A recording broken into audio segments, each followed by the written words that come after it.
Bismillahirrahmanirrahim. Assalamualaikum dan salam sejahtera tuan-tuan dan puan-puan, hadirin dan hadirat sekalian. Selamat datang ke webinar on Industry Updates 2020, anjuran Bahagian Kolaborasi Industri dan Komuniti Jabatan Pendidikan Politeknik dan Kolej Komuniti.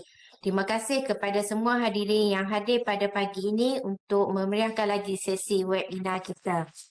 Sementara menunggu semua peserta untuk masuk ke sesi ini dan memberi laluan kepada jawatankuasa teknikal, pada hadirin boleh mengisi kehadiran dengan mengimbas QR Code yang dipaparkan atau mengisi kehadiran melalui pautan yang terdapat di ruangan chat. Sesi webinar ini akan bermula tepat pada pukul 10 pagi. Sekian, terima kasih.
Assalamualaikum dan selamat pagi sekali lagi diucapkan kepada semua.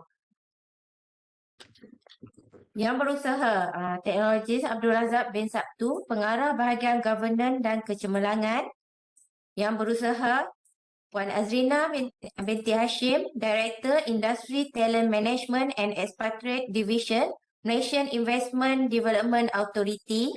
Yang berusaha, Puan Yusma binti Yusof, Pengarah Bahagian Kolaborasi Industri dan Komuniti, Pengarah-pengarah Bahagian JPPKK, Pengarah-pengarah Politeknik dan Kolej Komuniti, Timbalan-timbalan Pengarah JPPKK, Timbalan Pengarah Politeknik dan Kolej Komuniti, Ketua Sisek Politeknik, Pegawai Perhubungan Industri dan Alumni Kolej Komuniti, Ketua-ketua Jabatan, Ketua-ketua Program dan seluruh warga JPPKK.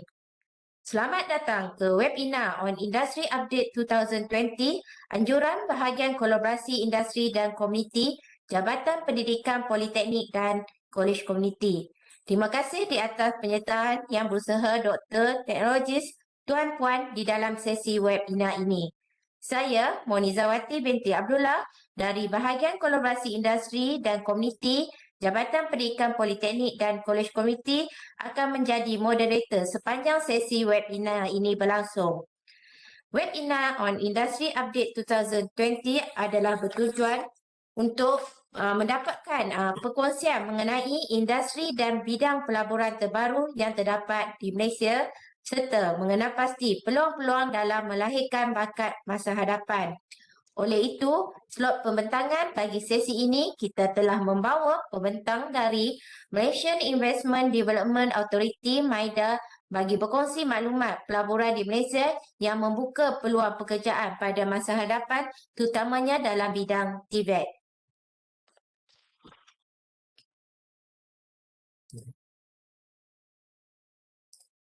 Izinkan saya memberi sedikit taklimat housekeeping sebelum memulakan sesi seterusnya.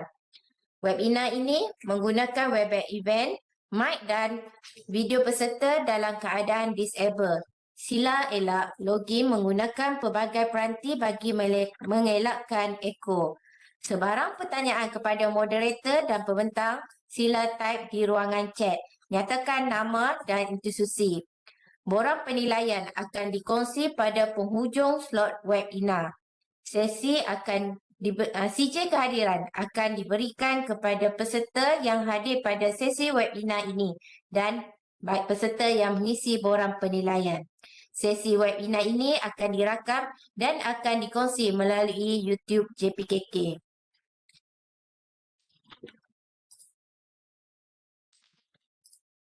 Para hadirin sekalian, tanpa membuang masa, majlis menjemput yang berusaha Teknologis Abdul Razak bin Sabtu, Pengarah Bahagian Governance dan Kecemerlangan yang menjalankan tugas Timbalan Ketua Pengarah Governance untuk mewakili Ketua Pengarah JPKK bagi memberi ucapan haluan. Dipersilakan. Terima kasih pada Puan Moderator. Bismillahirrahmanirrahim. Rabbi shrah li sadri wa yassir li amri wahlul 'uqdatam min lisani yafqahu qawli. Yang Besar Puan Azrina binti Hashim, Pengarah Industri Talent Management and Expatriate Division, Malaysian Investment Development Authority ataupun MIDA. Yang Besar Puan Yusma binti Yusof, Pengarah Bahagian Kolaborasi Industri dan Komuniti. Yang Besar pada semua pengarah-pengarah bahagian, pengarah-pengarah Politeknik dan Kolej Komuniti, timbalan-timbalan pengarah di bahagian dan juga semua timbalan pengarah di Politeknik dan Kolej Komuniti, pada Ketua Sisek Politeknik, Pegawai Perumahan Industri dan alumni Kolej Komuniti, dan seterusnya kepada semua pensyarah-pensyarah Politeknik dan Kolej Komuniti, dan seterusnya tuan-tuan dan perempuan yang saya hormati sekalian. Assalamualaikum warahmatullahi wabarakatuh. Salam sejahtera dan salam keluarga Malaysia. Sebelum saya sampaikan ucapan bagi mewakili Puan Ketua Pengarah, lebih dahulu saya ingin sampaikan salam beliau pada khususnya pada Puan Azrina binti Hashim serta kepada semua tuan-tuan dan puan kerana beliau tidak dapat bersama dalam program pada pagi ini. Saya juga ingin mohon keizinan untuk membacakan teks ucapan yang telah disediakan oleh ahli jawatankuasa kepada beliau. Alhamdulillah, segala puji Allah Subhanahu Wa Taala, pemilik sekalian alam. Setinggi-tinggi pujian dan syukur dirafakkan kehadrat Allah Subhanahu Wa Taala yang telah melimpahkan taufik dan kurnianya sehingga kita semua diberikan kesempatan bersiaran secara maya pada hari ini untuk bersama-sama menyaksikan serta mendengar perkongsian dari Malaysian Investment Development Authority ataupun MIDA. Dalam bahasa Melayu ini dikenali sebagai Lembaga Pembangunan Pelaburan Malaysia. Okay? Dengan motto Invest in Malaysia, Your Profit Center in Asia. Itu sempena Webinar on Industry Updates 2022 oleh MIDA. Setinggi-tinggi penghargaan juga saya ucapkan terima kasih kepada Bahagian Kolaborasi Industri dan Komuniti JPPKK di atas penganjuran program ini dengan segala usaha dalam merencana dan mengatur sesi webinar pada hari ini dapat berjalan dengan baik. Ucapan penghargaan dan terima kasih juga kepada semua warga JPPKK,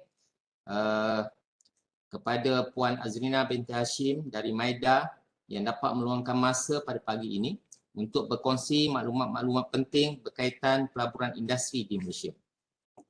Saya juga ingin mengucapkan tahniah kepada MIDA kerana mendapat chairman yang baru yang saya dimaklumkan berkuat kuasa pada 3 September 2022 telah melantik Tan Sri Dr. Sulaiman Mahbub sebagai chairman MIDA.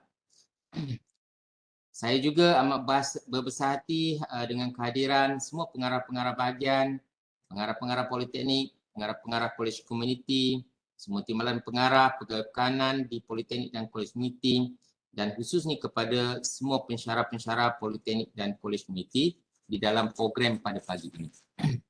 Para hadirin sekalian, penganjuran Webinar on Industry Updates 2022 pada pagi ini adalah bertepatan dengan rangka tindakan kesejahteraan pendidikan tinggi atau sejahtera IPT yang dinyatakan dalam strategi keempat berkaitan memantapkan jaringan kolaborasi strategik. Saya juga amat besar hati dengan penyebatan aktif daripada MIDA bersama dengan JPPKK, di mana MIDA adalah merupakan salah satu agensi yang telah dilantik oleh yang berhormat Menteri Pengajian Tinggi menganggotai Ahli Majlis Penasihat Industri JPPKK. Di mana MIDA sentiasa memberi input dari masa ke semasa berkaitan dengan trend pelaburan yang masuk ke Malaysia yang telah membuka peluang pekerjaan kepada rakyat Malaysia. MIDA juga sentiasa membantu menghubungkan pihak industri dengan JPPKK dalam pelbagai aktiviti seperti sesi dialog bersama pihak industri, dalam pelbagai aktiviti antara juga yang lain lawatan kerja ke industri serta job mapping. Untuk makluman, saya juga dimaklumkan terdapat 2 orang pengarah negeri MIDA yang telah dilantik sebagai jawatankuasa penasihat industri di Politeknik. Melalui jawatankuasa penasihat industri ini, pihak MIDA dapat memberi input kepada institusi bagi perancangan strategik berkaitan kolaborasi di antara institusi dan industri. Para hadirin sekalian, hari ini kita bersahati dengan tetamu jemputan dari MIDA yang akan membuat perkongsian berkaitan tajuk Shaping the Future Workforce for Manufacturing and Service Sectors. Melalui pembentangan ini, pihak MIDA akan berkongsi dengan warga JPPKK, Politeknik dan Kolej Komuniti mengenai industri dan bidang pelaburan yang masuk ke Malaysia. Selain itu juga, para peserta dapat mengenal pasti peluang-peluang dalam melahirkan bakat masa hadapan berdasarkan perkembangan ekonomi dan pelaburan industri di Malaysia. Para hadirin sekalian, akhir kata saya berharap tuan-tuan dan puan akan mendapat manfaat daripada sesi pengisian sepanjang program ini. Segala input dan maklumat yang dikongsi oleh pihak MIDA akan dapat dikongsi kepada seluruh warga Politeknik dan Kolej Komuniti selepas program ini berakhir. Diharapkan dengan adanya sesi seperti ini akan membuka peluang kepada semua warga JPPKK dalam mempertimbangkan program-program baru yang bersesuaian dengan pelaburan industri yang terdapat di Malaysia. Sekian, wabillahi taufiq wa hidayah. Assalamualaikum warahmatullahi wabarakatuh. Sekian, terima kasih.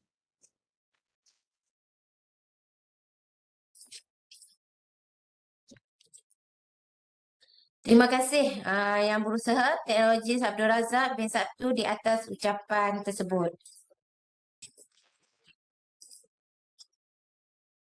Para hadirin sekalian, seterusnya kita ke sesi yang ditunggu-tunggu iaitu pembentangan dari pihak MIDA sempena Webinar Industry Updates 2020. Seperti yang dimaklumkan sebelum ini, pembentang pagi ini adalah Puan Azrina binti Hashim, pengarah dari Industry Talent Management and Expatriate Division MIDA. Izinkan saya membaca sedikit profil latar belakang pembentang hari ini. Puan Azrina merupakan graduan Bachelor in Accounting dari Universiti Teknologi Marang.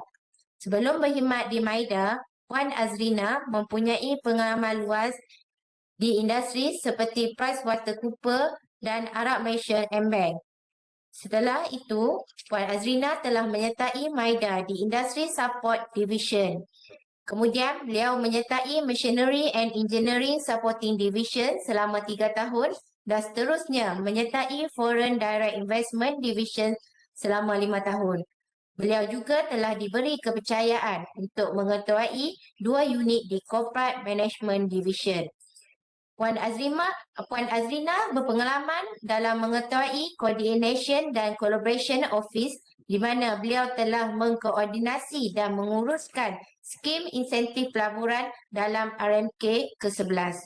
Kini, Puan Azrina merupakan pengarah di Industry Talent Management and Expatriate Division di mana bahagian ini menguruskan dan membangunkan fasiliti bakat berdasarkan pelaburan yang dibawa masuk ke Malaysia sama ada pelaburan dari luar ataupun dalam negara. Tanpa membuang masa, majlis menjemput Puan Azrina untuk membuat pembentangan dengan tajuk Shaping the Future Workforce for Manufacturing and Service Sector. Dipersilakan Puan.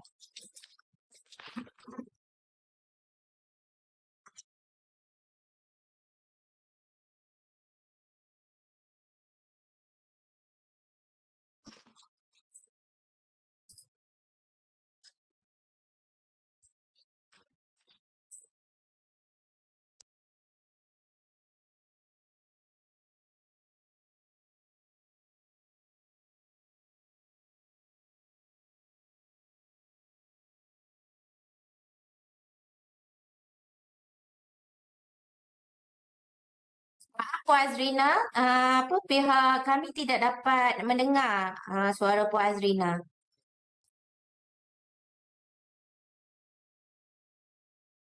Minta maaf, sekarang dengar ke? Okey, dengar Puan. Okey. Dipersilakan. Terima kasih ya pihak Puan Moni sebagai moderator pada pagi yang berbahagia ini. Saya ingin tujukan ribuan terima kasih juga kepada pihak JPPKK kerana di atas jemputan untuk memberikan serba sedikit taklimat mengenai industri dan juga pelaburan. Sebelum itu, saya juga ingin mengucapkan terima kasih kepada Yang Berusaha Teknologi Abdul Razak bin Sabtu atas kata-kata pembukaan sebentar tadi. Sebagaimana yang saya nyatakan, pihak MIDA berbesar hati atas jemputan untuk berkongsi maklumat berkenaan dengan pelaburan-pelaburan serta industri-industri baru dan juga mungkin maklumat berkenaan keperluan tenaga kerja dalam industri-industri yang akan dinyatakan. Kami di pihak MIDA juga ingin sekali lagi mengucapkan terima kasih di atas kerjasama di antara pihak JPPKK dan juga MIDA selama ini yang sentiasa berkolaborasi ya dalam memacu industri melalui melengkapkan keperluan tenaga kerja pada industri-industri yang yang MIDA bawa masuk daripada luar negara dan juga daripada domestik. Kami mengucapkan terima kasih sekali lagi atas kerjasama tersebut. Okay, pada pagi ini, sebagaimana yang dinyatakan, kami akan berkongsi pembentangan yang bertajuk Shaping the Future Workforce for Manufacturing and Services Sector. Okay. Kepada semua audiens ya, yang saya fahami terdiri daripada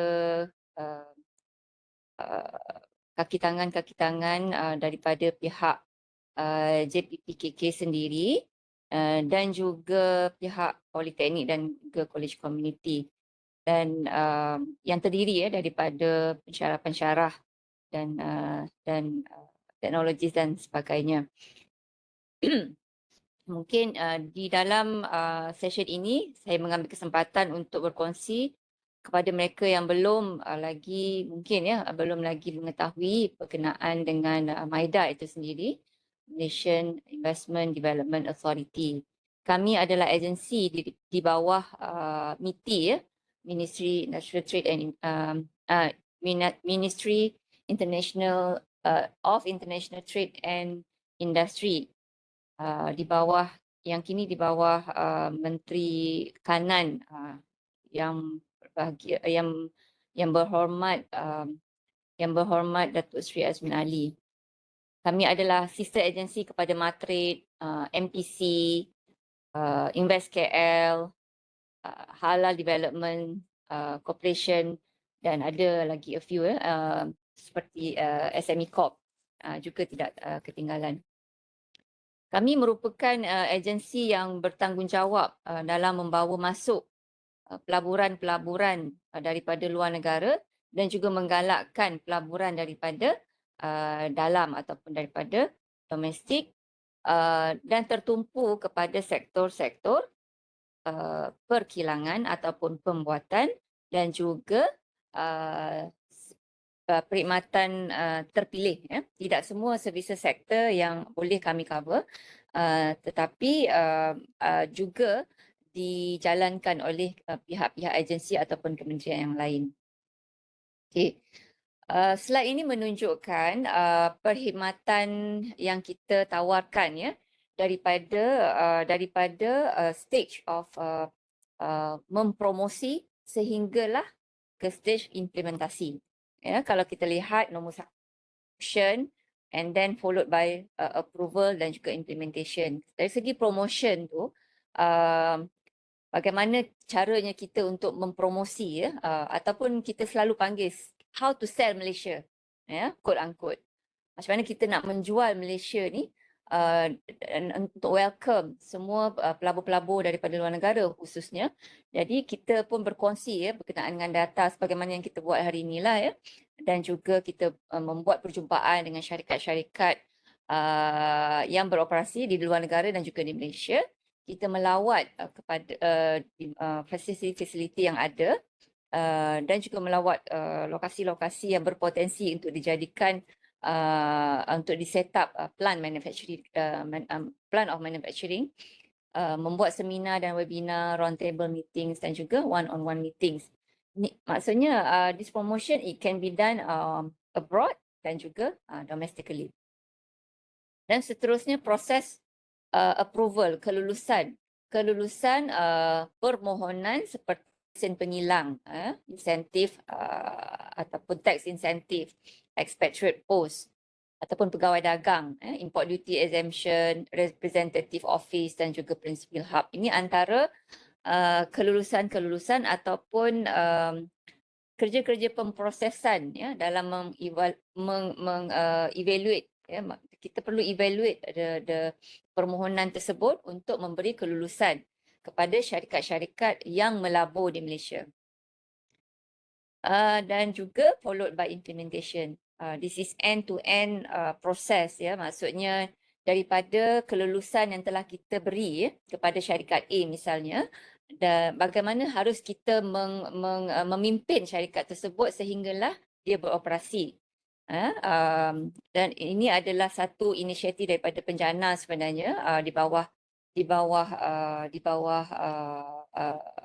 penjana pada tahun 2020, hujung tahun 2020, di mana kita membuat kita menjalankan proses project acceleration and coordination unit post invest sebagaimana saya katakan daripada awal sehinggalah syarikat tersebut dapat beroperasi. Maksudnya in between tu banyak ya, mungkin banyak isu-isu yang dihadapi oleh syarikat dalam pada mereka ingin menjalankan bisnes di Malaysia. Dan juga facilitation. Okay, next. Ini adalah MIDA's organisation. Maafkan saya ya, mungkin saya akan bercakap dalam bahasa Inggeris dan bahasa Malaysia mengikut kesesuaian. Okay, MIDA's organisation sector. Kalau kita bayangkan kita sebagai pelabur ya, kita memerlukan servis daripada MIDA bermula daripada promosi sehinggalah kepada post investment sebagaimana yang saya terangkan sebentar tadi. Cuma ini adalah a bit detail sikit lah. Tetapi dalam pada tu kita mempunyai planning portfolio ya, di mana di sinilah kita menggubal dasar-dasar yang perlu ya untuk kita address the issue that pop up because of the economic condition dan sebagainya. Promotion sebagaimana yang saya telah terangkan, evaluation and approval project. Di MIDA kita mempunyai various industries division ya, contoh E&E division, transport division, life science division. And if you go by services pula, kita mempunyai oil and gas, healthcare, business services and regional services. Jadi setiap division memproses permohonan berkenaan dengan industri masing-masing.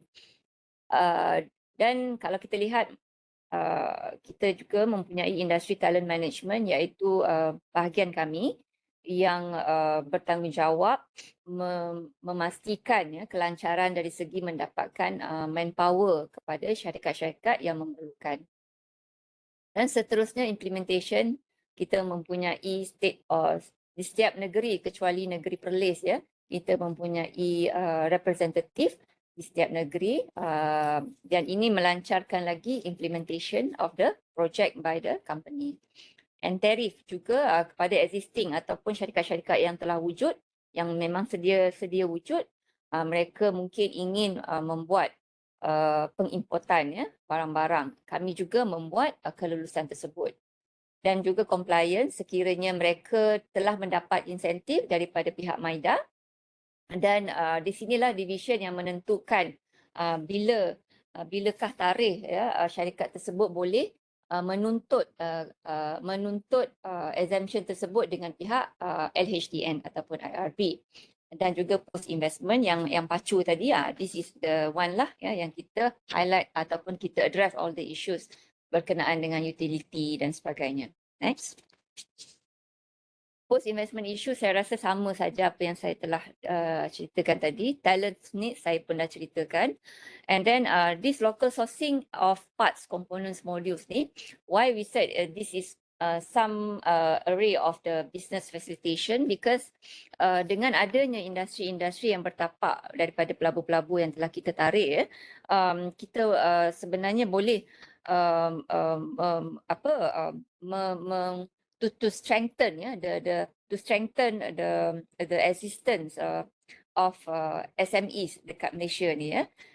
Maksudnya dengan adanya MNC ataupun multinational company yang kita bawa masuk, rantaian industri tersebut boleh disokong oleh local sourcing dari segi parts dan components yang ada di Malaysia. Begitu juga dengan local engineering support ya. Kita memang begitu orang kata we are strong in engineering support industry ya. Contoh mold and die, machining, metal, stamping dan sebagainya. Adoption of 140 technologies is kind of related dengan technology collaboration as well, whereby the technology that they brought in from the FDI ni ataupun foreign direct investment, this is how we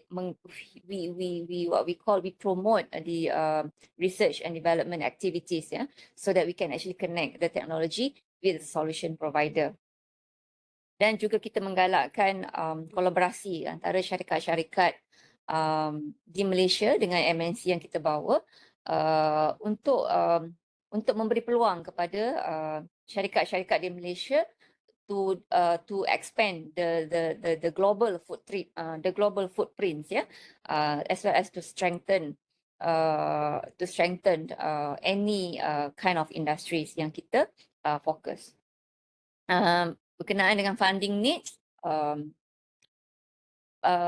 sebagaimana yang setelah saya maklumkan, kita mempunyai beberapa insentif termasuk juga grant yang disediakan untuk syarikat-syarikat menjalankan operasi mereka ya. Dan sebagaimana yang Puan Moderator pernah highlight berkenaan dengan resume saya tadi tu, saya pernah mengetuai division ICO masa tu, Incentive Coordination and Collaboration Office.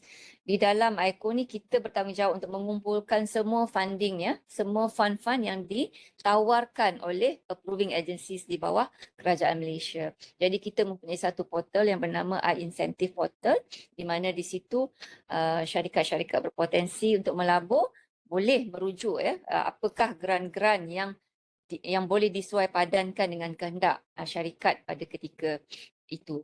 Okay, dan e-services portal, if you can see in our website, we have this e-services portal yang menawarkan perkhidmatan seperti iIncentive sebentar tadi yang saya nyatakan, dan juga e-services portal pun, iServices portal ya. Di portal ini menggabungkan syarikat-syarikat yang menawarkan services di mana syarikat-syarikat yang memerlukan services seperti ini boleh melayari iServices portal tersebut. Dan terdapat lagi a few many e-platform inside there. We have also e-newsletter, we have e-stats actually kita ada e-statistical data inside there as well. Okay, next. Alright. Since kita membawa masuk pelaburan daripada luar negara, jadi keperluan untuk mempunyai overseas representative abroad sangat critical ataupun very crucial. Ya, kita mempunyai 20 rangkaian pejabat di luar negara covering US, Europe dan juga Asia Oceania dan juga few parts in China. Tidak ketinggalan Singapura dan juga Sydney dan juga Mumbai. Mempunyai 12 state office kecuali di Perlis I think Kedah, MIDA Kedah is actually also representing Perlis. Okay, next.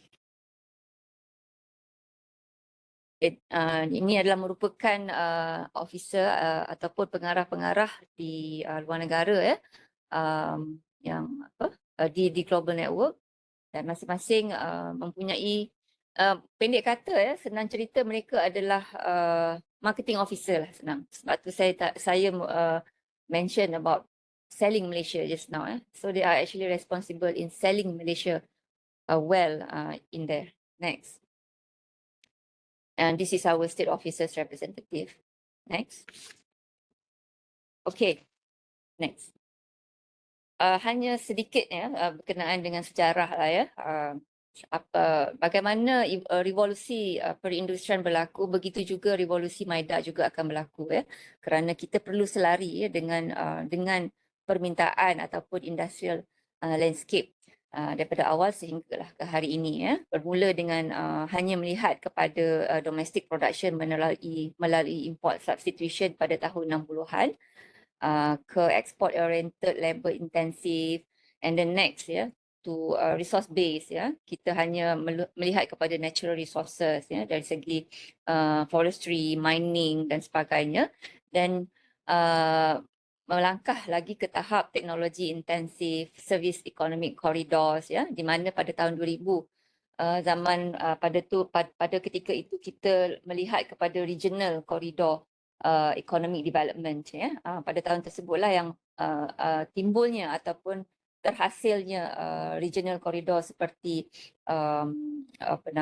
IRDA skor di Sarawak, and then ECER yang bertanggungjawab melihat pantai timur dan sebagainya. Then kita go for innovation, ETP Economic Transformation Program. I think this one pada ketika itu kita melihat kepada beberapa fokus new key economic area, if I'm not mistaken, and emphasizing on the high income nation. And now we are looking at the digital economy industry 4.0 and e-commerce. It's not that we say that kita hanya melihat kepada scope economy ataupun digital economy. This is actually the additional to the what we have now on the new growth area in manufacturing itself. Next. Alright, I think pihak Jabatan JPPKK pun mempunyai agenda tersendiri begitu juga kami dari segi ekonominya mempunyai pelbagai agenda dan juga blueprint yang menjurus kepada bagaimana untuk merancakkan ekonomi like NIA ni kita sebenarnya daripada pandemik yang berlaku dan bagaimana kita nak merancakkan ekonomi selari dengan ESG. ESG baru saja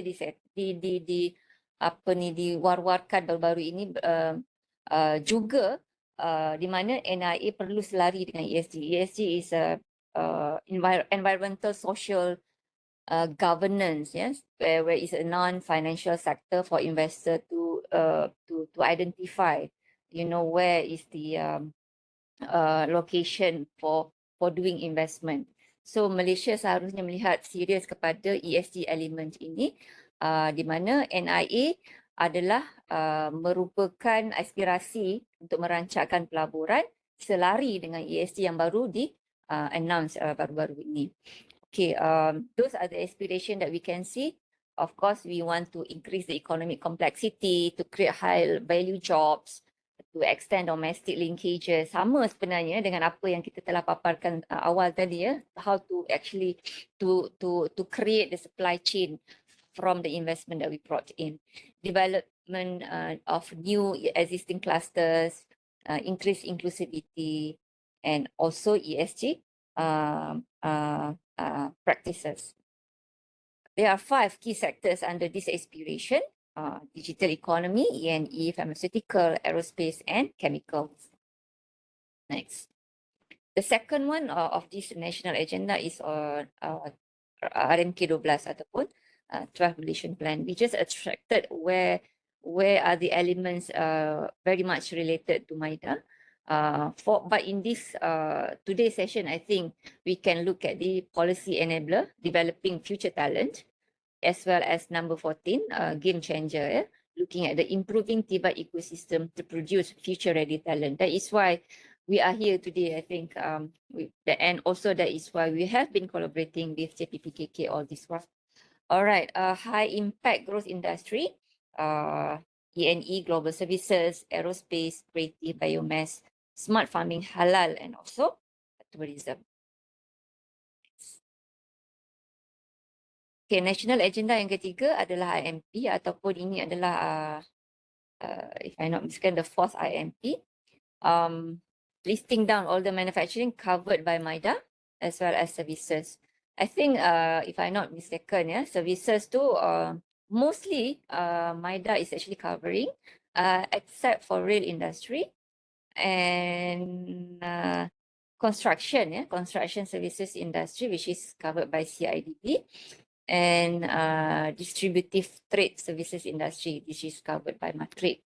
But the rest, we have this, mungkin tak semua, tapi maybe daripada ICT mungkin tak semua kita cover, mungkin juga akan covered by Kementerian Komunikasi, tapi ada certain element that we can actually cover. Alright, next.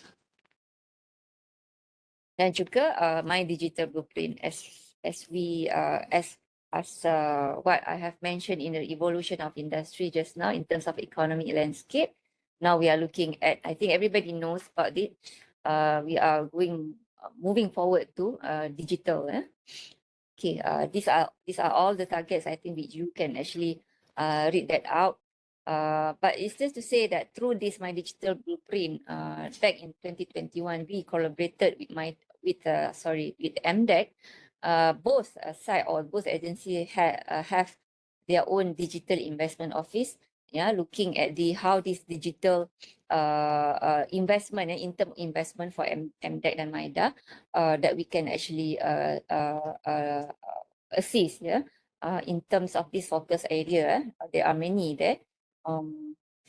For instance, 5G, neuro, sensor, blockchain, bioscience technology dan sebagainya. And all these emerging technologies should actually be supported by the infrastructure or digital infra sebagai orang kata backbone as of a national digital transformation. So those are the infra, the data center, submarine cable, dark fiber, broadband, and 5G.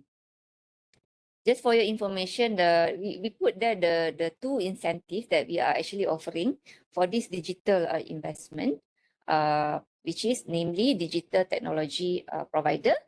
Those are the mechanism. If you can see the percentage, we can be actually evaluate or luluskan up to 10 years for the company. And for digital infra provider, the investment tax allowance, 100% on capital expenditure also can be given up to 10 years. Okay, next. This is I mean, all in all, if you go over back from the first agenda till the fourth one, it's all about attracting the quality investment into Malaysia, because we know the importance of quality investments, the inflow of high capital, which can actually produce the positive economic growth into a high value added and high income nation. And also you are looking at the capabilities part of it, the advanced technological that can derive from the quality investment, and we can shift the country into the technology intensive manufacturing and services activity. And of course, last but not least, the creation of high skill jobs. Those are the quality investments, the elements that we are looking at, or the parameter or the indicator of the quality investments. You are looking at the high value added. We have some formula to actually calculate the high value added, and then the strong linkages, skill intensive, high income job. Of course, we promote export oriented rather than only in domestic pasaran domestic, high tech, capital intensive, R&D, and also GNI impact as well as knowledge intensive. Next. So these are the manufacturing sector ataupun di bidang fokus yang kita galakkan As you can see, kita macam kita ada highlight tadi berkenaan dengan division-division. So kita mempunyai division yang inilah E&E, chemical, kita ada division metal, life sciences dan sebagainya. So those are the bidang fokus yang kita galakkan, ataupun we can consider this as a promoted list under the respective sector. Sebagai contoh, wafer fab di bawah E&E, IC design, test program development, under chemical and advanced material, we have lithium ion battery, hydrogenated vegetable oil, green hydrogen, chemical and catalyst for semiconductor industry. And under machinery and metal technology, we have semiconductor, especially for front-end semiconductor M&E. Front end is very important. In fact, we have also training which is in now been implemented for this front end semiconductor M&E, EV ataupun electrical vehicle, robotics, agriculture. So all the machinery elements is very important for this bidang focus. Life sciences and medical technology for vaccines, consumer medications, diagnostics, convergent medical technologies. Macam vaccines pun kita ada somewhere early this year. We have Pharmaniaga putting up establish their plan in Puchong, if I'm not mistaken. It is very huge investment. Okay, next. For transportation technology, we have we promote vehicle electrifications, critical components, mobility services and supporting technology, large forging casting. For aerospace, we have components and parts placed for like aircraft and corporate planes. And for building technology, we promote industrial building system, development of high technology glass. For lifestyle, on the fabric part, natural fibers, eco-friendly textiles, circular bioeconomy, for biofuel, bioplastic, sustainable aviation dan sebagainya lah food technology, resource-based industries. And next. As for services sector, those are the selected services sector. As I say, we are not covering all, but those are the selected services sector that we are actually promoting. For business services, regional operations, center of excellence, digital tech, digital technology providers. For healthcare, digital telemedicine, traditional complementary medicine, senior living, sport tourism, glamping. Glamping ni, if I'm not mistaken, is combination of glamour camping, recreational vehicles or RV, and also for upstream under oil and gas industry, maritime, shipbuilding and ship repair, logistic, ATRD ataupun advanced technology and research and development, looking at the bioscience technology, advanced intelligence systems, blockchain, additive manufacturing. And for also for green technology, looking at the RE ataupun renewable energy sources, which is geothermal, onshore and offshore wind, wind, energy storage solutions, battery storage and hydrogen solutions.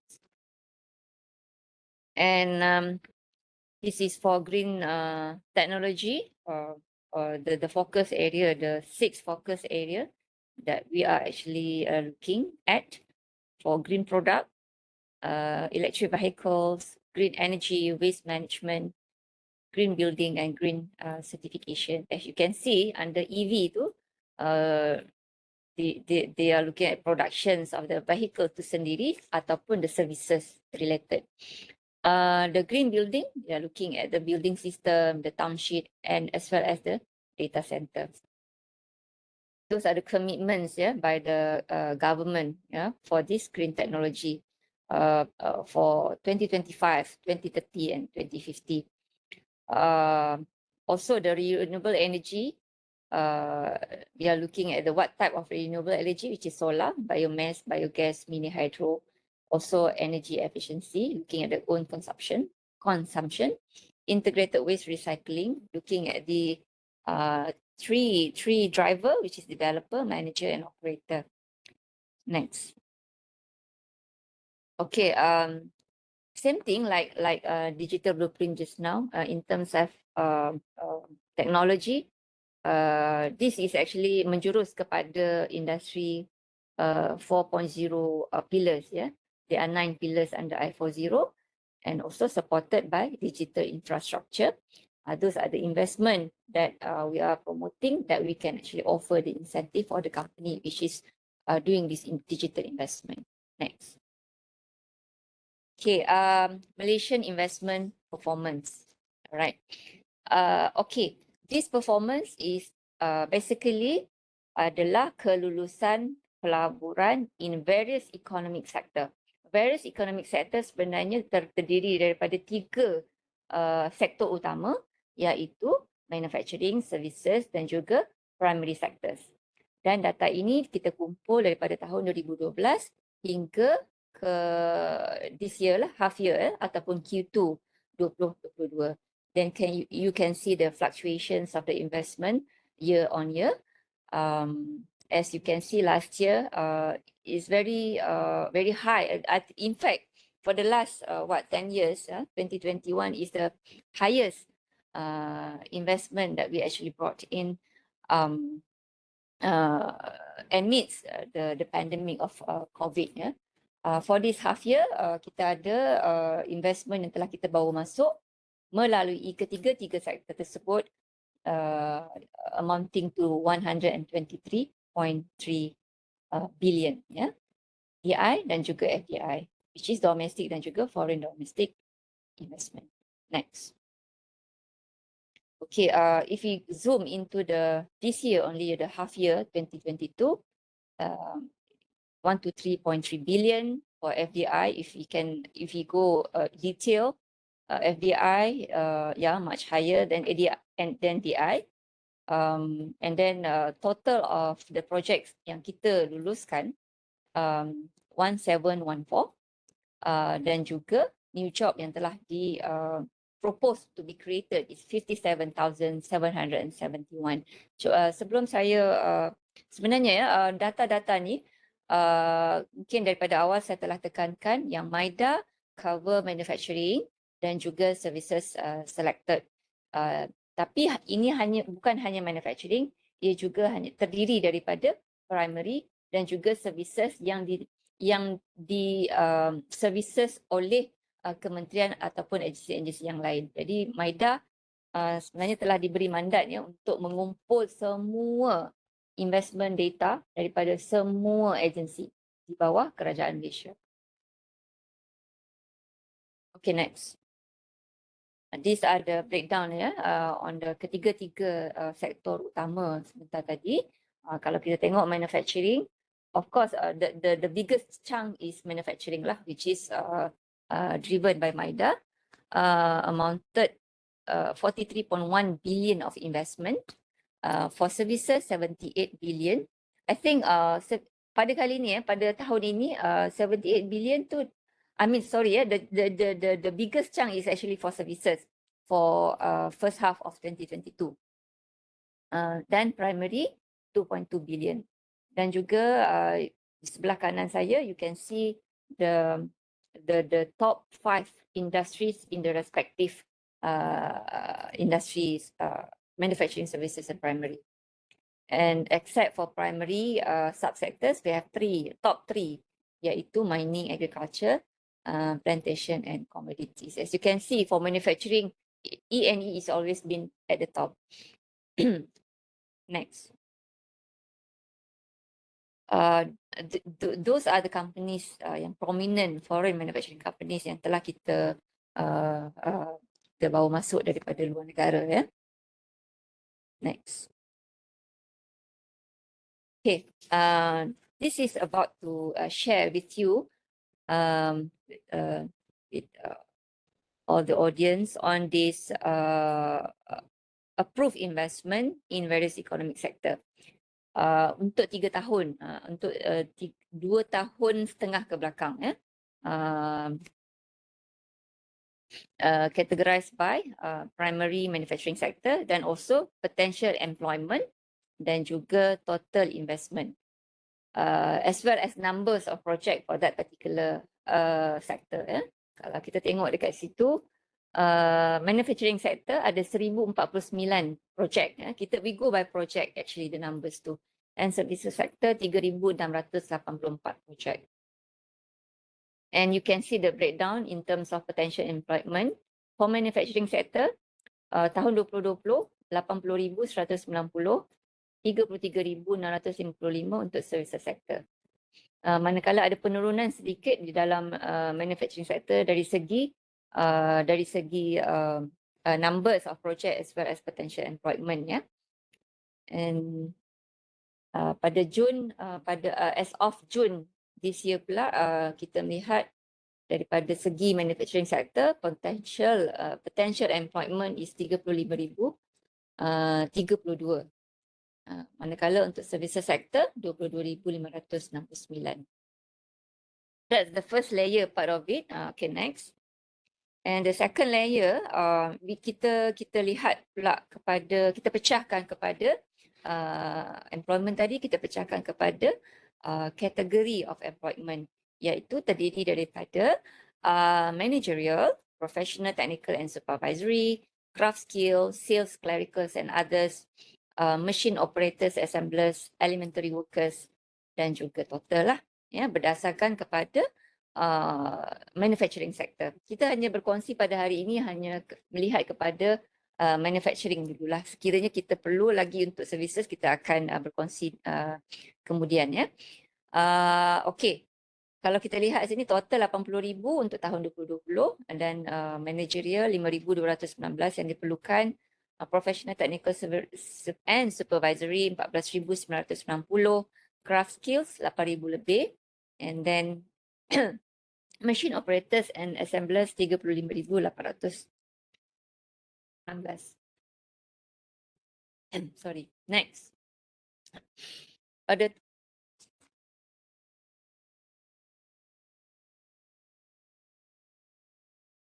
tahun 2021 ada penurunan sedikit sebagaimana saya ceritakan, apa yang saya paparkan tadi, total 74,575. And kalau kita lihat kepada managerial needed 3,987, professional 12,700, craft skill 11,900, machine operators 28,769. Okay, next. Manakala untuk Jan-Jun, these are the breakdown mengikut kategori. Managerial 1,007, professional technology 4,100, craft skill 7,400, machine operators and assemblers 15,000, sales and clericals and others 1,264, elementary workers 5,311. Okay, next. This is the third layer of the data that we are sharing. Daripada segi technical qualification sebentar tadi, kita break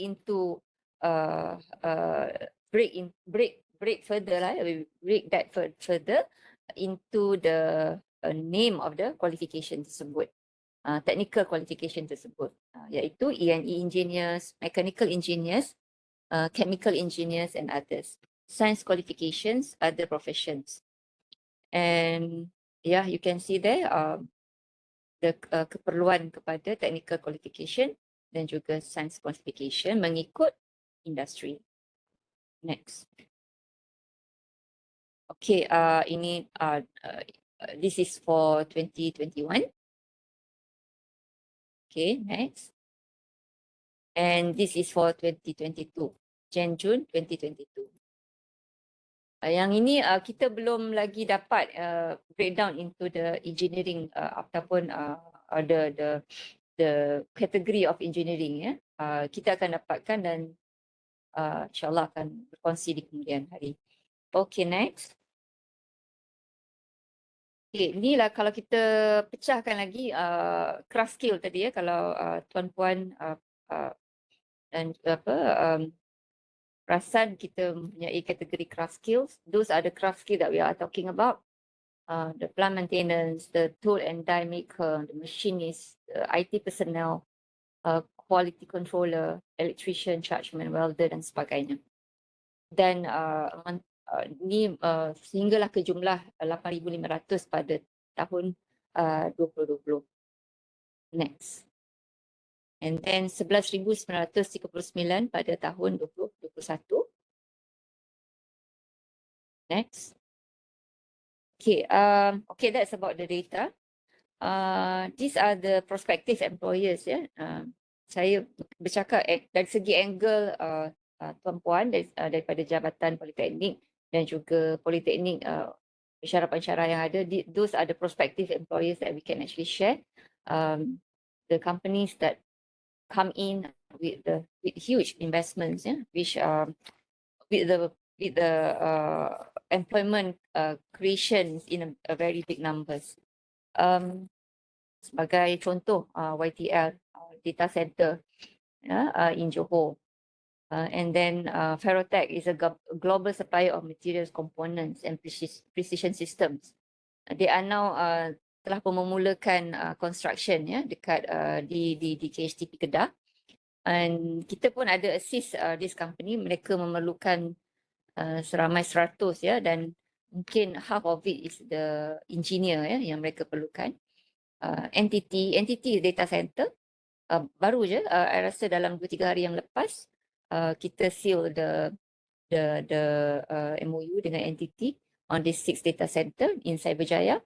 Actually entity ni bukan baru sebenarnya, they are first company yang buat data center dekat Malaysia di Cyberjaya, yang mempunyai status MSC masa tu Malaysia Super Corridor. Dia adalah company yang pertama yang mendapat status tersebut, dan ini adalah yang ke-6 data center yang dia akan establish di Malaysia. Okay, next. Okay. Those are the companies, Interizon, ATNS. I think ATNS is not new to Jabatan Politeknik. They have been actually talking dengan Politeknik Sultanah Bahiyah dan sebagainya, and I think there are a lot more that we can actually assist this company in terms of supplying the proper talent. Kia, Toya Udin, Microsoft. Next. Lam Research, Dexcom. Dexcom is these are the companies which is leader in doing glucose system dalam badan, they producing their niche offerings in Malaysia. Smith and Nephew from UK, for medical as well. And then SK Nexilis, buat copper foil for EV and electronic. The German company produced the sensor for optic. And as well as Microsoft for the hyperscale data center and cloud spaces. Next. These are again the prominent company, Keysight, contoh Keysight Technologies has opened a new regulatory test laboratory. I think Keysight's majority of the manpower is local. Betul tak? Local. Right, next. Okay, this is the snapshot on the activities, on how we started our communication dengan those companies, sebagai contoh ATNS. There were trade and investment missions that we go, that we went with the minister to Austria to convince that Malaysia is a very strategic center, as what technologies Razak saying about our tagline, our vision, Malaysia is the profit center. So those are the words that is actually we sell them, that Malaysia can actually be your profit center. And it's true, now ATNS now located here, and there are many rangkaian-rangkaian yang terlibat yang boleh membantu ekosistem ekonomi dalam negara. Ryzen Solar, these are the solar. Lam Research. Lam Research also, I think they are very much close dengan Politeknik. If I'm not mistaken, somewhere in Kedah, or I cannot remember what is the name of Polytechnic, but Lam Research is very much related to that particular Polytechnic. And this is IKEA for Supply Chain Center for ASEAN. Okay, next. Okay, I think you can see the details there. Most of the companies that we put here is actually, they are still in the setting up of the plant, and they have the expectation to be completed by certain dates, yeah, a certain quarter of the year. Okay, next. Right, next. All right, next. Okay, we zoom into skill mismatch issues concerned by industry. Those are some of the elements that when we go to company, when we talk to industry, sometimes they are actually facing these issues. Yeah, command in English, low of adaptability of new environment, more students acquiring degrees in general disciplines. Mungkin mereka lebih berminat untuk pergi kepada non-technical, lack of skill required for future jobs dan sebagainya. Next. Okay, as I said, kami adalah daripada talent division, and those are the programs that we actually been undertaking in terms of facilitating the company to get internship. I think pihak JPPKK are very well known in the internship program. The very to me it's fantastic from framework that you have sebagaimana yang pernah kita bekerjasama berkenaan dengan SIP, berkenaan dengan work-based learning dan sebagainya. Dan kita sentiasa sebenarnya mempromosi internship framework yang ada di pihak JPPKK untuk sentiasa if they come to MIDA, we will promote that, and they can actually go to JPPK and collaborate and discuss with JPPKK on how the framework would be for the company to undertake the internship for their company. So, but then for this one, internship facilitation, I just want to give one example. Dekat F1 Services, this one, we actually collaborated dengan MARA for this one, and apparently masa tu kita berjaya mendapatkan seramai 50 orang students daripada pihak MARA untuk attach under internship program, dan mereka akan diabsorb sebagai employee lah kepada F1 Services. Career fair juga kita adakan. I think this one pun kita ada bekerjasama dengan JPPKK in terms of getting the students for the career fair, and after that we have this interview online for internship dan juga for job placement. Upskill and reskilling, kita sentiasa berkolaborasi dengan training center to upskill and reskill the Malaysian, sama ada dari segi unemployed graduates ataupun unemployed due to COVID dan sebagainya pada ketika itu. Dan sekarang kita ada 3 training providers that we are actually having, and akan datang for upskilling and reskilling kita ada 3 training providers that we have, but for another program of course also under upskilling and reskilling, cumanya we zoom into E&E ecosystem. So this one we have 13 training center to offer. Actually students ataupun graduates can actually register themselves for those 13 training center if they are actually interested to be part of the participants. Academy and industry engagement. This one we always having this engagement, and also one-on-one talent facilitation. This one also, as I said, like we assisted ATNS, or been assisting ATNS. We assisted LAM Research, we assisted Ferrotech, and as well as the Microsoft dan sebagainya. We do it one-on-one if as and when needed. We try to connect with all the stakeholders, termasuklah JPPKK sendiri. Career talk, talent outreach, also we do it. All right, next.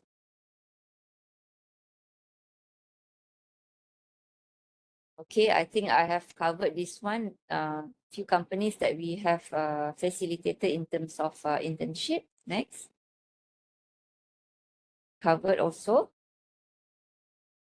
This is the recent one. Also with Mara, we undertook this career crafting, collaborated with Mara, with the team engineering and technology program. Those are the companies, ATNS, Plexus, Proton, ST Microelectronics were among the companies participated in that event. Next. This is the one that I've mentioned. The E&E ecosystem training. Dia melibatkan Federation Malaysian Skills Development Center, and this federation is actually consists of all states development center except for Kelantan. So meaning to say we have 12 training center to undertake this E&E. Then juga coming in this one baru propose sebenarnya. I just want to highlight here that maybe for the interest of your students maybe the proposed training institute still FMIDC because of this this one is actually the skills and technical enhancement program. If I'm not mistaken, they are looking at the polytechnic students as well. You know, the FMSDC. This is what they are actually explained to us, and they have 50 programs and 24 focus areas that have been identified. If you're interested, we can actually share, but then let the proposal been approved by MOF first lah.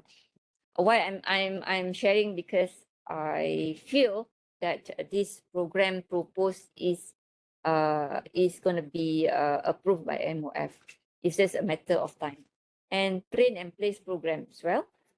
This one we propose the training institute, namely Polytechnic Ibrahim Sultan, for 30 diploma holders and 30 SPM leavers in oil and gas industry. And this actually the focus is for these 60 students ataupun graduates ni yang di mana yang keputusan peperiksaan mereka tidak begitu baik. So this is where is the gap, you know, the upskilling platform that we actually provide. Okay, next. Nah, ini contoh-contoh industri academic engagement yang kita telah lakukan lah ya. Next. Sama dengan Intel. Next. Some of the companies assisted. Next. Industry career talk. This is as for last year we did it every month. But then this year if let's say needed by the company, we will do it. Macam contoh, next, kita ada buat dengan kita ada jalankan dengan dengan JPA sendiri ya, dengan company ST Microelectronic, di mana seramai hampir 300 engineering students, graduate students studied both in overseas and local university attended the webinar sessions, and I think JPA has already shared the resumes for the company to select. Next. Okay, that's about it. The presentation daripada pihak kami. Sekiranya ada apa-apa persoalan daripada pihak tuan dan puan-puan, pihak doktor-doktor, pensyarah-pensyarah teknologi sekiranya ada. Oh, dah banyak. Dah banyak dah soalan rupanya. Okay, if let's say pembantu saya Encik Waiz dengan Puan Sudiawati, sekiranya ada soalan-soalan yang boleh dijawab di chat box, you can always type in straight away. Okay,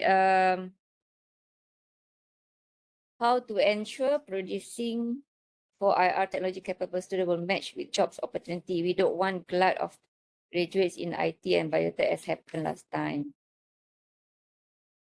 So I think this is where keperluan untuk kita bekerjasama, sentiasa bekerjasama dengan pihak industri dan juga pihak supply side. Contoh JPPKK. Macam tadi kita dah berkongsi maklumat berkenaan dengan new growth areas for I40 under the names of blueprint, digital blueprint, national blueprint, dan juga area of digital investment that we are promoting at. So dengan mempunyai maklumat yang sejajar dengan ekonomi, maklumat yang sejajar dengan ekonomi landscape yang kita galakkan, saya rasa mismatch tak akan berlaku, dan kita dapat apa orang kata fulfill the keperluan of the 4IR technology capable 4IR technology di apa orang kata dipenuhi oleh student-student yang dibekalkan dengan silibus-silibus yang relevan dengan keperluan industri semasa. Next question daripada Nur Afzan, Siti Nur Afzan. Pada masa ini, isu food security menjadi isu global. Adakah terdapat inisiatif yang difikirkan oleh pihak industri bagi menangani isu ini? Memandangkan banyak industri hanya berfokus kepada teknologi. Okey, saya terdapat juga apa orang kata soalan-soalan yang memerlukan saya refer kepada industri-industri division yang ada ya. Jadi sekiranya terdapat soalan yang memerlukan kami rujuk kepada industri division tersebut, saya akan utarakan dan kepada mereka dan akan berkongsi kemudian. Berkenaan dengan betul, saya pun bersetuju ya, di mana kita terlalu mungkin ya orang kata gangho dengan teknologi. Dan saya tidak menafikan ya food security juga menjadi isu global sekarang ini ya, dengan isu-isu harga yang bertambah dan sebagainya. Jadi kawalan terhadap food security itu adalah amat penting. Jadi walau bagaimanapun elemen security itu mungkin belum berada di tahap yang sepatutnya ya dalam membawa pelaburan ke dalam Malaysia. Jadi tapi untuk apa orang kata detail yang akan saya kongsikan, saya akan bertanya dulu kepada industri-industri division ataupun food division sendiri berkenaan perkara ini. Okey, Nana, PhD, how sure is MIDA that our supportive industry will embrace the new digital initiative as lined up by MIDA? How sure? Kita every single thing in the world is very uncertain ya, tetapi apa yang kita boleh buat adalah mempromosi bagaimana industri-industri dapat embrace digital initiative ini dengan insentif-insentif yang saya ada berkongsi tadi ya. Selain daripada insentif di bawah digital investment, mungkin you boleh share tadi ya yang jenis insentif bawah digital insentif itu adalah satu apa orang kata mekanisme yang kita tawarkan supaya company dapat enjoy the incentive in terms of tax holiday supaya mereka boleh concentrate on running the business of the digital infrastructure ataupun digital technology. Selain daripada itu, kita juga mempunyai grant-grant seperti smart automation grant, accelerated capital technology grant. Kalau you buka kita punya website, ada macam-macam jenis technological related grant untuk semata-mata supaya syarikat-syarikat ini dapat menumpukan perhatian kepada readiness towards the I40 ataupun kepada digital investment ataupun digital operation for the business. Kita juga mempunyai mekanisme untuk readiness assessment, untuk melihat sama ada syarikat tersebut telah berada di peringkat 3.0 ataupun masih lagi di takut 2.0 ataupun telah bersedia untuk to embrace the I40. So that is how we support the industry for digital initiatives. Does MIDA has realized employment data? Oh, very good questions. This is very hot topic sebenarnya. Betul ya. Maksudnya pelaburan yang dibawa masuk adalah pelaburan yang di peringkat proposal. Ya, bermaksud investment adalah di peringkat proposal dan all the figures is actually at the proposal stage. Begitu juga dengan employment data. Okay, kita mempunyai realized employment data. Every year kita buat 2 kali ya, twice. Maksudnya pada bulan 6 dan pada hujung tahun. Kita akan hantar survey kepada syarikat-syarikat yang berdaftar dengan MIDA. Berdaftar in terms of the company tu dah dapat lesen, dah dapat insentif yang telah kita luluskan, dah dapat expatriate post yang telah kita luluskan. Jadi mereka secara tak langsung adalah di bawah jurisdiction MIDA. Jadi all the companies yang kita dah luluskan ni, kita akan hantar e-survey data. Ya, pihak statistik division akan membuat kerja-kerja pengumpulan survey ini, di mana di situlah baru kita akan dapat the realized ataupun implemented data, termasuklah employment data. Kadang-kadang kalau kita tengok ya, sebenarnya yang propose katalah 3,000 lebih engineer untuk that particular industry, tetapi bila kita buat survey, it's actually more. Ya, selalunya macam tu. Okay, next, apa lagi? Bagaimana JPPKK boleh dapat akses ke data industri yang ada projek di Malaysia? Okey, kita punya apa nama ni website, we have those things ya. Secara at the high level data kita ada paparkan di website. Bila you explore dekat I think statistik something, you boleh dapatkan data bukan as much as what I have shared just now lah, tapi at the high level data ya, mungkin dari segi berapa pelaburan pada tahun tersebut dalam sektor apa, berapa employment dari sources apa, FDI ataupun DI. Okey. Mana lagi soalannya, Waiz? Yang mana ya? Start daripada mana? Ya. Okey, saya baca soalan-soalan webinar. Perbezaan MIDA dengan MITI. Okey. Perbezaan MIDA dengan MITI, okey lah. Firstly, macam saya cakap tadi lah, kita ni anak MITI. Senang cerita, MITI tu mak kita ni anak dia. Maksudnya kita di bawah Kementerian MITI. So MITI dia lebih kepada dasar. Ya, lebih kepada dasar, melihat kepada polisi-polisi. Macam saya bagi contoh ya, kita di bawah talent, foreign talent pun kita tengok ya, macam saya cakap tadi expatriate post. Okey, tetapi bukan hanya expatriate post, foreign workers juga ya, foreign workers iaitu pekerja-pekerja asing. Kita ada facilitate foreign workers ya, tetapi polisi-polisi untuk foreign workers adalah digubal oleh MITI, disupport by MIDA.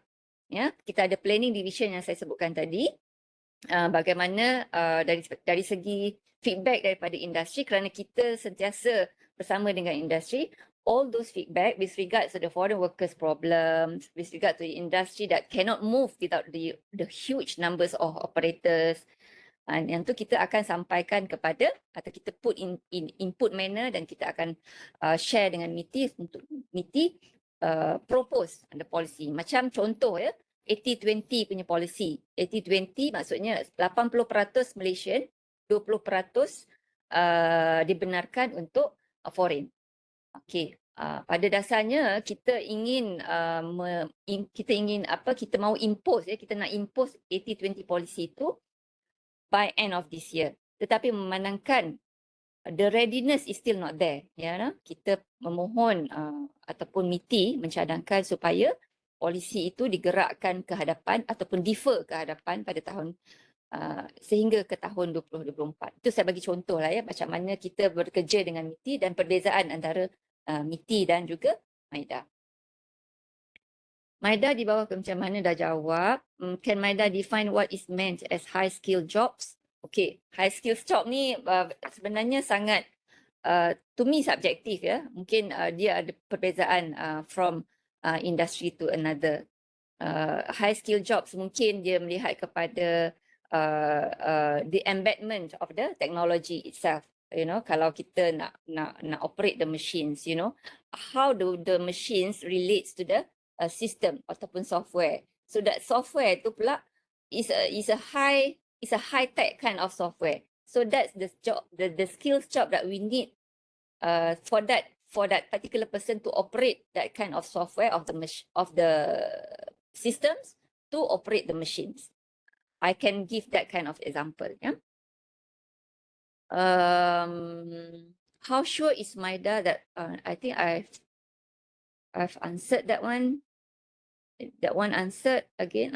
Lagi scroll. How to okay, done. Food done. Okay. In the light of present scenario, not many students interested in science and ambil akhir tak? In science and maths, more initiative at lower level, kindergarten and schools to inculcate the love for knowledge, passion for learning and encourage curiosity. Thank you. More career orientation activities should be carried out to give exposure and nurture students. I think you are actually given your views, yeah, which is I agree more than 100%. You know, in fact, yeah, last month, yeah, MIDA attended one steering committee, yeah, by ILO. They have they have undertaken the what we call STEM, yeah, science, technology, engineering and mathematics. Apa nama tu? What we call education, yeah, STEM educations. They are talking about we are maybe too passionate about the skills or the technicals that we are actually providing. But how do you look at the skills, or they call it STEM related skills? Yeah, bermaksudnya they are looking at the competency part of it.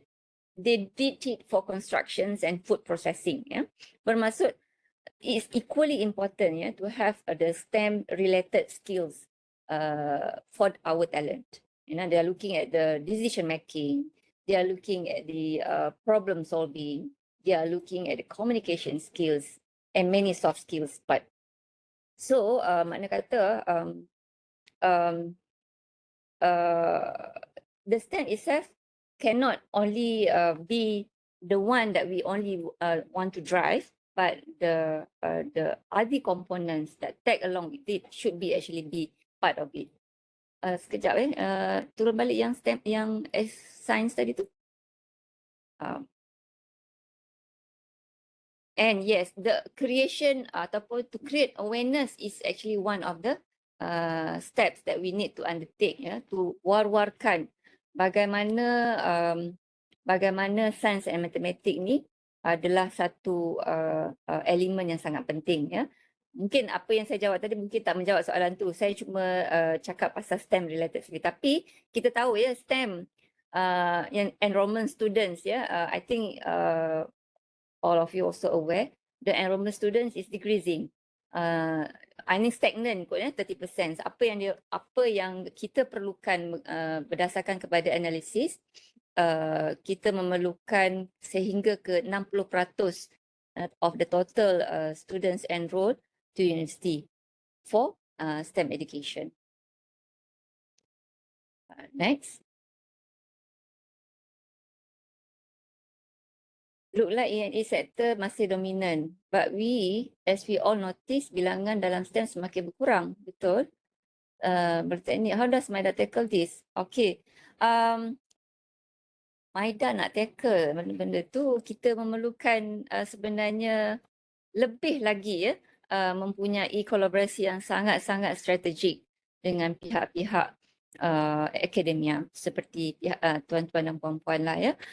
Saya rasa sebab dalam di MIDA, ya, kita pun akan kita ingin mengusulkan satu pendekatan supaya perkara-perkara ini kita boleh bangkitkan, ya. Mungkin kita akan buat satu focus group ataupun orang kata task force, ya, untuk mengambil inisiatif bagaimana kita boleh berkolaborasi supaya STEM ataupun supaya apa orang kata pembelajaran STEM ini mendapat tempat ya di hati students lah ya.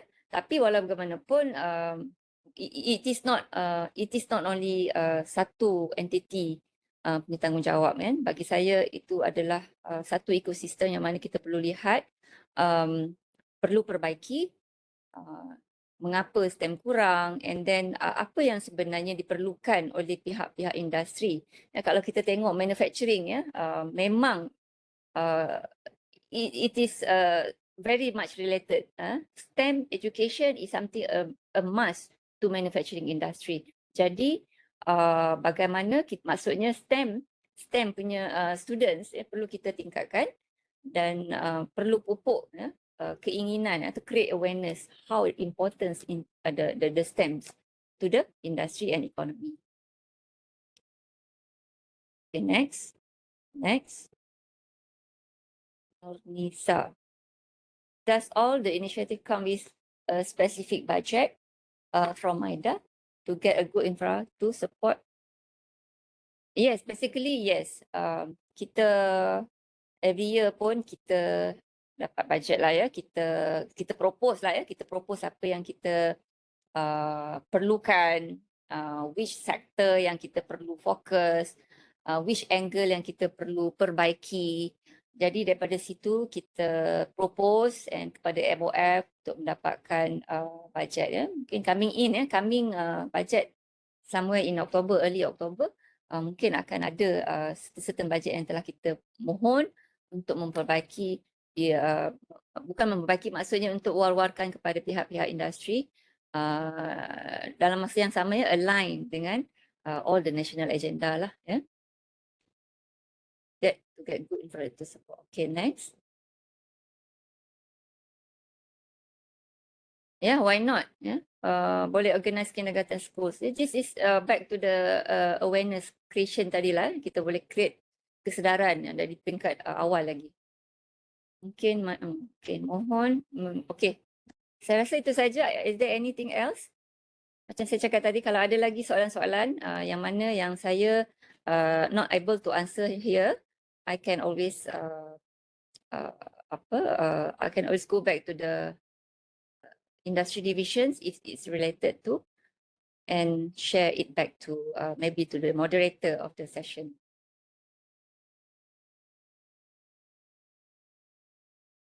Okay, nampaknya Puan Azrina masa amat mencuburi kita lah kan. Dah hampir 11.30. Jadi sesi terima kasih di atas pembentangan dan juga jawapan dari sesi soal jawab tadilah. Okey, jadi ada peserta yang memohon untuk dapat dikongsilah kopi slide. Okey, yang itu nanti pihak peserta akan dapatkan daripada pihak MIDA dan kita akan email kepada semua pengarah-pengarah bahagian dan juga pengarah-pengarah institusi. Okey, kiranya ada lagi soalan ataupun cadangan terutamanya bagi pihak MIDA dalam untuk memudah cara bakat dari Politeknik dan Kolej Komuniti. Jadi mungkin selepas ini para peserta boleh menghubungilah pihak kami iaitu BKK untuk kita hubungkan dengan pihak MIDA, ataupun mungkin selepas ini boleh berhubung direct kepada pihak MIDA lah. Boleh either one, sama ada melalui BKK ataupun terus kepada pihak MIDA. Okey, kalau boleh dengan BKK lah untuk kita log in kan, dan kita akan cuba kena pasti ataupun cuba selaraslah di antara JPPKK dan juga pihak MIDA. Okey, jadi kami daripada Jabatan Pendidikan Politeknik dan Kolej Komuniti mengucapkan ribuan terima kasih kepada Puan Azrina dan juga tim pihak MIDA di atas pembentangan pada pagi ini. Jadi berdasarkan pembentangan daripada MIDA pagi ini, saya dapat rumuskan dan diharapkan pihak peserta-peserta dapat mendapat maklumat dan input daripada pihak MIDA sendirilah berkaitan industri-industri dan bidang-bidang yang ada yang masuk dalam pelaburan di Malaysia yang sebenarnya dapat membuka peluang pekerjaan kepada graduan politeknik dan kolej komuniti. Pada masa sama, ia dapat membantu jabatan kami untuk menyelaras dan juga meletakkan strategi dalam penawaran program dan juga kursus-kursus yang berkaitan dengan industri-industri yang ada dalam pelaburan di Malaysia. Okey, kalau itu terima kasih kepada Puan Azrina. Jadi sekejap. Okay, so alhamdulillah sesi webinar telah berakhir. Jadi sebelum kita tamatkan sesi webinar ini, pesanan daripada pihak bersedia adalah untuk memastikan para peserta untuk mengisi borang penilaian webinar di mana para peserta perlu memastikan maklumat peribadi yang diisi adalah sama dengan maklumat kehadiran webinar ini. Jadi CJ untuk kehadiran webinar ini kita akan diberikan bagi kepada peserta yang mengisi dan melengkapkan borang penilaian serta hadir ke sesi webinar. CJ akan dijana oleh sistem berdasarkan maklumat kehadiran dan juga borang penilaian.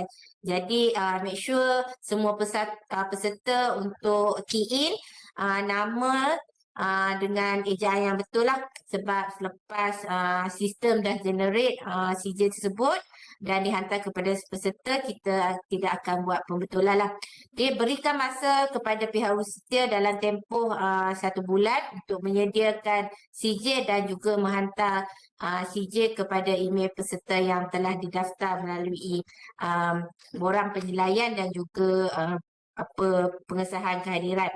Okey, jadi sekiranya ada soalan-soalan yang berkaitan dengan sesi webinar ini, para peserta boleh email kepada bkik.jpkk@mohe.gov.my.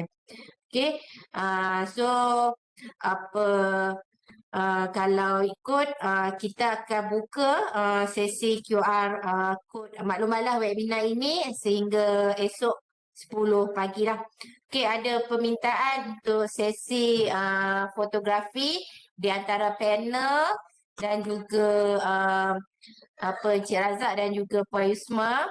Okey, sebab kalau dengan peserta untuk kita, sebab kita guna Webex ni, untuk peserta videonya disable kan, jawatankuasa teknikal. So kita sesi fotografi untuk ni lah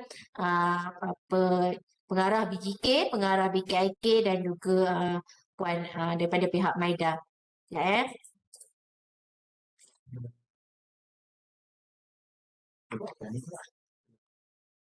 Okay. Setting. Ya, awak dia keluar dia tutup.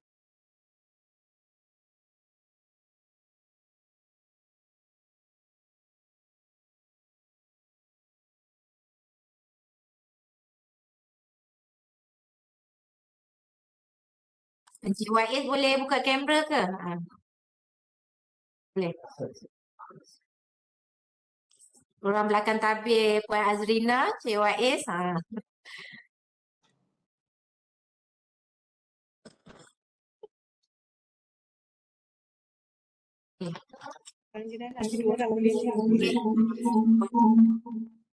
Kita ambil gambar. Okay, 1, 2, 3.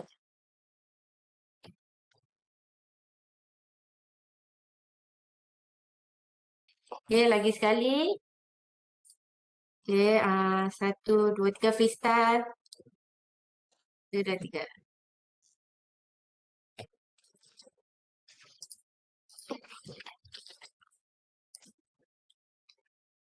Okay, dengan sesi fotografi ini menandakan tamatlah sesi webinar kita pada hari ini.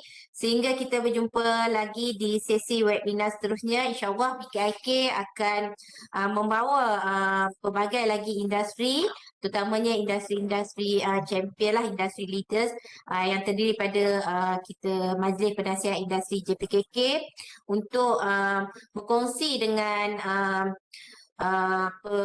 semua warga JPPKK berkaitan dengan segala teknologi dan segala industri update lah yang ada di Malaysia untuk kita dalam menyaras pelan strategi ataupun membuat perancangan terutamanya aktiviti kolaborasi dan juga untuk membangunkan bakat TVET untuk industri juga.